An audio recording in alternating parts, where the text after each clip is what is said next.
প্রতি বছরের ন্যায় এবারও ফাগুনের আগুন লেগেছে সুনামগঞ্জের তাহিরপুর উপজেলায় অবস্থিত দেশের সর্ববৃহৎ শিমুল বাগানে।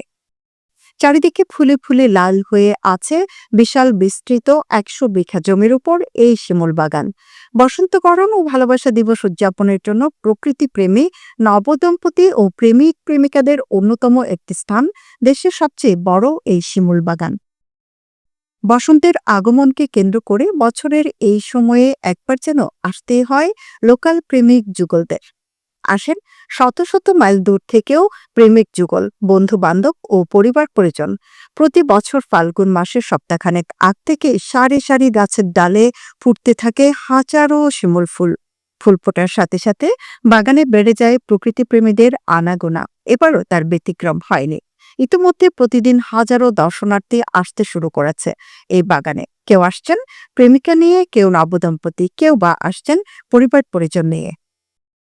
চলতি ফেব্রুয়ারি মাসের প্রথম সপ্তাহ থেকে দেশের সর্ববৃহৎ শিমুল বাগানে সারি সারি হাজার হাজার গাছে ফুটে আছে শিমুল ফুল।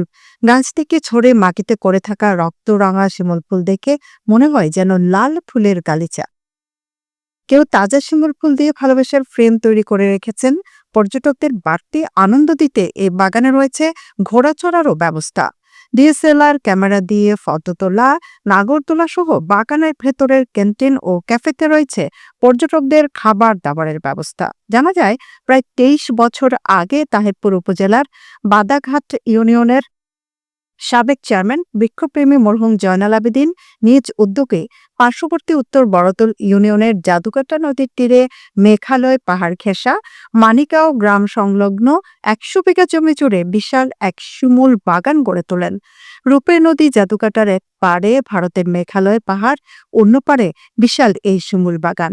তৎকালীন সময় জেলা জুড়ে পরিচিত এই বৃক্ষপ্রেমী নিজের প্রায় ১০০ বিঘা জমিতে ৩,০০০ শিমুল গাছ রোপণ করেন। ক্ষণে ক্ষণে বেড়ে ওঠা গাছগুলো এখন হয়ে উঠেছে সারা দেশের মানুষের কাছে পরিচিত এক নাম, শিমুল বাগান। টাঙ্গার যখন সরকার নিয়ে যায় তখন এখানে আমার বাবা আসলো, হঠাৎ দেখলো বালিতে গাছ, শিমুল গাছ। পরে জায়গা ক্রয় করে শিমুল গাছ রোপণ করা শুরু করলো।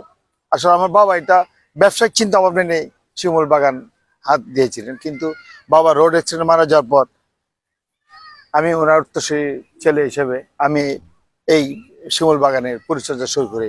আমি নিজ উদ্যোগে দায়িত্ব নিয়ে আমি বাগানের পরিচর্যা শুরু করি, আজ এই পর্যন্ত দাঁড়িয়েছি। কিন্তু এটা আসলে এখন ব্যবসায়িক চিন্তা ভাবনা আমাদের নেই। এখন এটা এমন ভাবে সারা এশিয়া মহাদেশে পরিচিতি লাভ করেছে, শিমুল বাগান পর্যটন কেন্দ্র হিসেবে পরিচিতি লাভ করেছে এবং জনপ্রিয় ভাবে। তাই এটাকে উন্নয়নের স্বার্থে আমরা বিভিন্ন ধরনের কাজ হাতে নিয়েছি, যেমন ওয়াশরুম করেছি, ক্যান্টিন করেছি, দোলনা দিয়েছি বাচ্চাদের জন্য, খেলাধুলার জন্য বসার গার্ডেন চেয়ার আমরা সেটিং করেছি। কিন্তু আরো বিভিন্ন ধরনের চিন্তা ভাবনা আছে, আমরা কটেজ করবো আগামীতে, এই ধরনের একটা ভাবনা আমরা করতেছি। পর্যটকদের সুবিধার্থে আমরা নিজস্ব অর্থায়ন সিকিউরিটি ব্যবস্থা করছি। পাশাপাশি পুলিশ প্রশাসন আমাদেরকে প্রতি সপ্তাহে শুক্র শনিবার 2 দিন পুলিশ প্রশাসন আমাদেরকে সহযোগিতা করে, যাতে কোনো ইফটিজিং না হয়। এই শিমুল বাগানে ৩,০০০-এরও অধিক শিমুলের গাছ রয়েছে। সেখানে প্রতি বছর গ্রীষ্ম কিংবা বর্ষা, পৌষ কিংবা পার্বণ, সব ঋতুতেই এখানে দর্শনপ্রিয় মানুষরা পর্যটন সমৃদ্ধ এলাকাকে আরো সমৃদ্ধ করার জন্য এই শিমুল বাগান যোগ্য হয়েছে। তাই বাগানে আসা এক প্রকৃতিপ্রেমী বলেন, একটি ব্যতিক্রমী পর্যটন স্পট। নদী, পাহাড় আর শিমুল বাগান এখানে মিলেমিশে যেন একাকার। বাগানটি দেখতে অসাধারণ। এত বড় শিমুল বাগান দেশের অন্য কোথাও নেই। বাগানের ভেতরে ঢুকলে অন্যরকম এক ভালো লাগা কাজ করে। ভালোবাসা দিবসে বসন্ত বরণ করতে ফুলের সৌন্দর্য ঘেরা এই শিমুল বাগানে আসতেই হবে। বাগান কর্তৃপক্ষ জানান, ফেব্রুয়ারি মাসের প্রথম সপ্তাহ থেকে বাগানে ফুল ফুটতে শুরু করে। ইতিমধ্যে ফুলের সৌন্দর্য উপভোগ করতে দেশের বিভিন্ন এলাকা থেকে পর্যটকরা আসছেন বাগানে। তবে 14 ফেব্রুয়ারি ভালোবাসা দিবসে সবচেয়ে বেশি পর্যটক আসবেন বলে ধারণা তাদের। পর্যটকদের সুবিধার জন্য বাগানে ক্যান্টিন, ক্যাফে সার্ভিস সহ বিভিন্ন সেবা চালু করা হয়েছে। এবছর আরো কিছু সৌন্দর্য বর্ধনের কাজ করা হয়েছে এবং বর্ষার সুব্যবস্থা করা হয়েছে।